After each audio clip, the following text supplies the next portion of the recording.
Čo sa ďalšej správy týka, ktorá je, myslím si, že tak dosť naviazaná na túto situáciu, je aj táto správa. Čiže Kobejší Letter, tí dali takýto článok a nevidím to prvýkrát, ale oni to popísali veľmi dobre.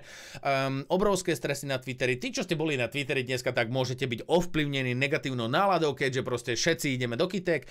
Takýto je sentiment na tomto danom markete, ja to už nevydržím, proste som tu čakal roky, došiel som na 100 000, Bitcoin mal ísť na $1 000 000 podľa viacerých a nedošiel, čiže ten sentiment je na all time low. Hej. Normálne je to cítiť, vidno, frustrácia na markete, dopadá to na každého, aj na mňa to dopadá. Hlavne teda, lebo som často skrz tých videí na Twitteri, čiže negatívna nálada, ak tam nemusíte ísť, nechoďte tam vôbec.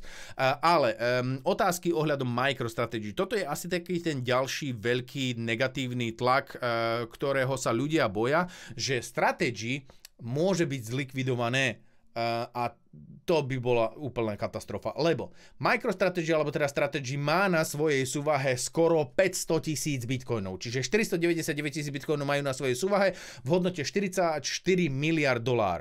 Ich akcie idú do kytek, hej, ich akcie prepadávajú a fakt, že stratili už zhruba nejakých tých 50% a toto je obrovská začínajúca kríza pre MicroStrategy, alebo teda pre ich akcie s tým, že veľa ľudí sa bojí, že budú pritlačení k múru s tým, že budú musieť vďaka týmto obrovským prepadom odpredávať svoje bitcoinové pozície, aby uspokojili investorov tým, čo od nich si požičali peniaze a následne aj kreditorov, aby proste dostali peniažky, lebo takto to stále je. Oni majú celkovo, ako som hovoril, 499 000 bitcoinov, čiže celkovo dosť ohromná suma v hodnote $43,7 miliardy. Priemerná nákupka je na tej úrovni $66 000, čiže tam je to celkovo v pohode.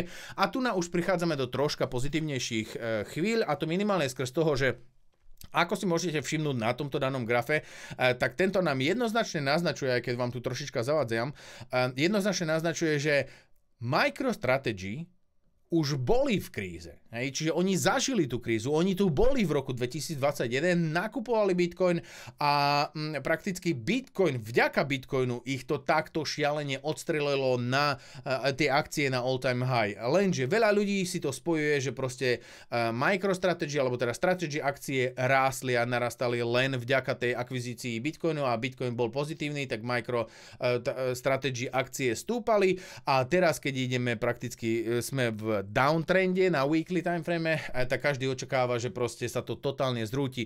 Ono to je niečo pravdy na tom, keďže prakticky tie akcie rástli len vďaka tej Bitcoin investícii, čiže tam bolo aj obrovské prémium, alebo teda obrovská páka.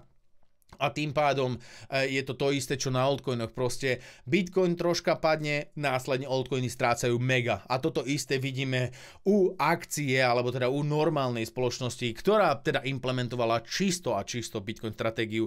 Zatiaľ si myslím, že musíme sa nejako stresovať a báť, pokiaľ nie sme pod hodnotou $66 000. A myslím si, že aj keby sme boli mierne pod $66 000, že by to nebola nejaká katastrofa, keďže budú na break-even bode. Hej, čiže budú na nule teoreticky, nebudú v mínuse. Čiže stále to bude nejaká tá nula a dúfajme teda, že nebudú vznikať žiadne tlaky na MicroStrategy, alebo teda na Strategy a na Michaela Saylora.